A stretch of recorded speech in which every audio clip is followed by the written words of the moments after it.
Hey seniors, I'm back again and wanted to share the final point of our series through the book. Here's the book. Never remember the title of the book. 10 Things Every Christian Should Know for College. So anyways, wanted to just go over this final point with you guys just to let you know again how much I appreciated you for the ones who have taken the time to go through them every week and just kind of going through the book. And I know, again, a lot of you don't have, or some of you don't have the book, or maybe you haven't been reading through the book. Maybe you've just been watching the videos. At least you've been watching the videos. I appreciate it. I know y'all are busy and have other things going on, but I did want to complete my promise to you that we would go through a book together, even though it's not been in person. I did want to at least have that with you guys. And so, again, I'm praying for you guys. You're continuing to just go through this process of finishing well, finishing your studies, and finishing off school, and really just figuring out what does 2020 look like for the rest of the year. Leave it up to the Lord because He's got it under control. And so I would just encourage you with that as you're thinking through all of this. I want to share a couple things for you. Nothing super long today, but again, this is the final point of the book. There's a little bit extra at the end, but I'm just going over point number 10 because it's a number, it's a last number, and I just want to go over this as the last chapter for us, for our continuation of discussion.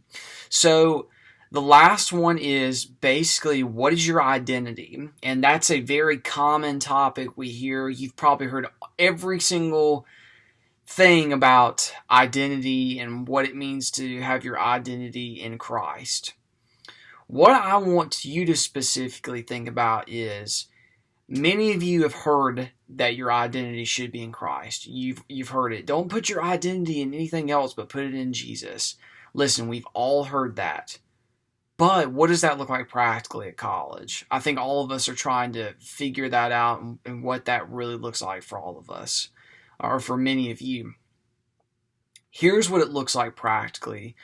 For me, it was grades. It was, I want to make these grades and do this well. If I failed, it was a huge deal that I failed because I was perfectionist. And if I succeeded, then I looked at myself and said, "Oh, you're really good. You're really awesome. You can do all these things." And it became more of about me failing or me succeeding than, oh, God's doing the work in me so that I can do these things. And so, again, basically, Austin brings up three very good points that we all have to think on.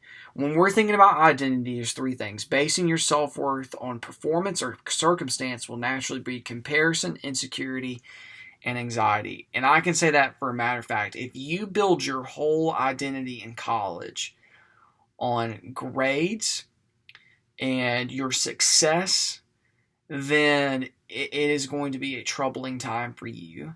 Now, on the other hand, don't let your grades go down, and don't be lazy in where you don't seek challenge, because I think it's good. We need the challenge. We need to be challenged mentally. We need to be challenged physically. And that's going to be another thing that's going to be very challenging for you, college, is finding time to keep physically active and figure out what does my schedule even look like. Maybe some of you, your schedule's always been around your parents' schedule, or you have a schedule, but you still are under your parents' household. It's going to look totally different for you. And for many of you, you may be still at home, but yet you're still trying to separate and you're trying to work and do school. Think about these things as you're thinking through all that. And then he talks about a second point of self-worth on performance or circumstance will always make you feel failures, make you feel like your failures and disappointments are worse than they actually are. I talked about that in my previous example. And then when you base your self-worth on performance, you might end up pursuing a career path that you never should have pursued. And again, for a lot of you, you're going to be tempted to pursue something because you're good at it. And here's the thing. If you're good at something and you can glorify the Lord through that, that's awesome. More power to you. Really the power of the Lord in you, but more freedom for you to do that is great within the confines of God's sovereignty.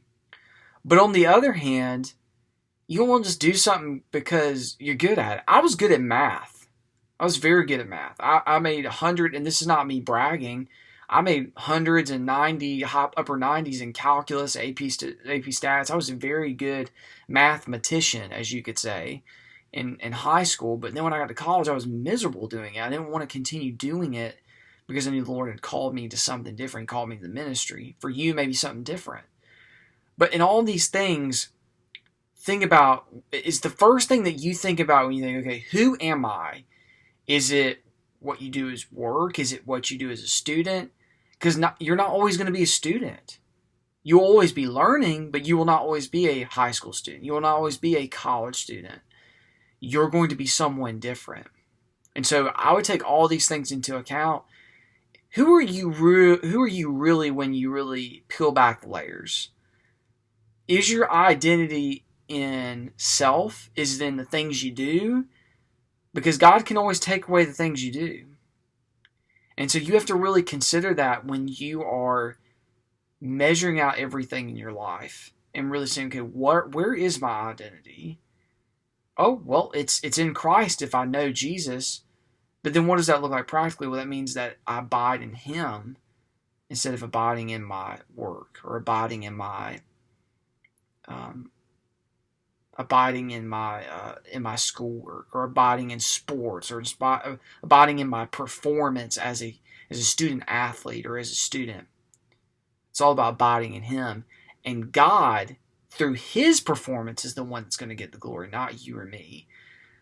So guys, let that be your last challenge to you, and let that be the foundation of everything that we've learned in this book. My hope is that I'll get to see you guys again. I'll be keeping in contact with you as you're approaching graduation.